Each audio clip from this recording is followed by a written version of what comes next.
voice of God, but is never allowed to see the image while knowing that she gazes at herself. She simply accepts the cognition given to her by the voice and hand of God and the voice and hand of Adam. That was a quote from Julia Walker. However, this critical view of Eve that places her always within a confining system disregards entirely her ability to tell a story. In looking at how she tells her story, another possible reading of Eve emerges.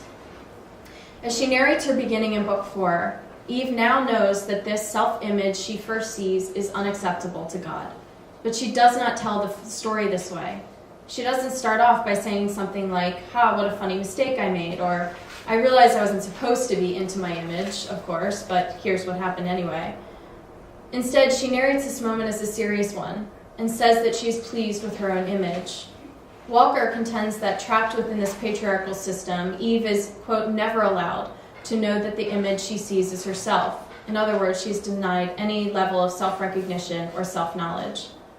However, the only way we know anything about Eve's first moments at all is because Eve chooses to relate them, and we are subject to how she chooses to tell it. By neglecting this fact, Walker gives Eve's story the same status as pure description. But it is a story. The fact that Eve is narrating this event is crucial. More to the point, it is a rebellious story, for she narrates the experience of gazing upon herself as if this were an appropriate thing for her to do. In telling the story this way, Eve shows that she knows the rules now. She knows needing an interlocutor is a necessary condition of being human. By this point, Eve too has been brought into the field of narrative, of storytelling. She knows now about lack, about uncertainty, about anxiety. However, by reminding her listeners and herself that the first interlocutor she found was her own reflection and it was sufficient, Eve also shows that she hasn't completely bought into the system. That is, in relating the story without including the knowledge of the inappropriateness of interlocuting with oneself until the moment she is told by the voice, Eve invokes the perfect closed circle of self that she first experienced. We simply don't know if she recognized herself as she gazed at it or not, but she does know it now, and she chooses to return to this closed circle of self anyway. By so doing, she places it on equal footing with, and perhaps even privileges it over, the supposedly derivative self she has since learned she actually is, having been second made from Adam. In this way, Eve's narrative in Book 4 undermines the voice's command. She does not abandon her image, and revolutionizes the narrative landscape of Paradise Lost. In the middle of her story, Eve grasps a space where causality exists, but story does not, and nestles it right in the middle of her narrative, making it support what it fundamentally should not, the potential for personal, unnarrated desire, based on looks and not words, within a divinely imposed narrative order. To put it another way, Eve's ability to narrate not from a sense of loss, as Adam does, but from one of plenitude, as represented by her self-satisfaction with her own image, allows her to imagine possibilities outside the limited narrative context ordained by God for humanity.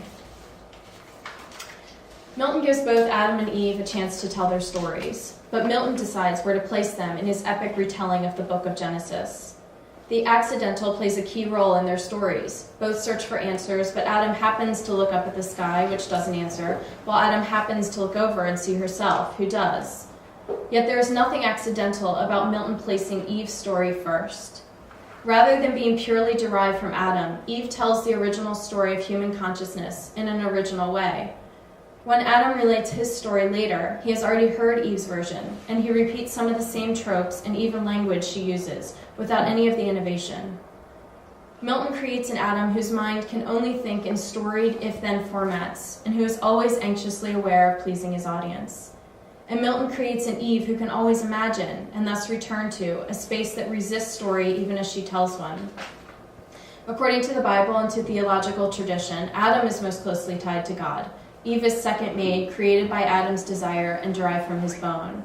However, the original structure of narrative in Paradise Lost, as well as Eve and Adam's individual stories of origin, suggests that Eve is actually most tied to God's subjectivity, and Adam is derived from hers.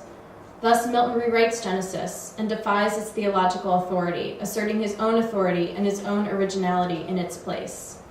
And he establishes a model of female authority through Eve, a model that is available outside of the trappings of patriarchy, that is instead available in an aesthetic register that goes undetected by that society, just as Eve's space of looking at herself goes undetected and uncommented on by her audience in Book 4, and just as Milton's own feminist leanings have gone largely unnoticed by a critical audience who only sees his misogyny.